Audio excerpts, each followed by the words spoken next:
Now with technology, it can be done.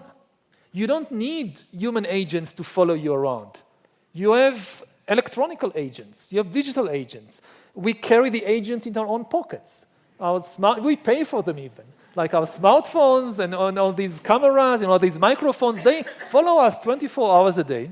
They don't need to write a paper report at the end of the day. He went there, he met this person. No, they send all the information not to Moscow, to the cloud. And in the cloud, you have the new AI tools. You don't need human analysts to read and analyze all that. You have AI tools, algorithms, that can analyze all this ocean of information. And as I mentioned, it can even enter inside our own bodies. Not just where we go and who we meet, but even how we feel and what we think. Might even reach that level. So we could be facing the worst totalitarian regimes in history that will be far more extreme than anything we saw in the 20th century. And what can we do against to there are many avoid things. that? There are many things. First of all, again, this is just the dystopian scenario. There are also very positive scenarios. Yes. We can use all this technology not in order to create this immense gap between a few imperial powers of a very small elite that controls everybody, but to use all this to benefit everybody. So, for instance, to easily provide the basic necessities for all human beings. There is a lot of discussion, about the job market.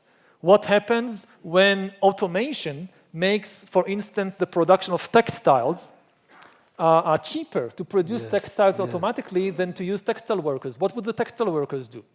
Ideally, if we do it right, we don't need to protect the jobs, we need to protect the people. Yes. I mean, it's not necessarily the best thing for a human being to spend 8 or 10 hours every day just making textile if they don't want to. If we can provide them the basic necessities of life, and they can invest their time in building communities, in taking care of family, in developing spirituality, in developing art or sport, most people would prefer this type of future.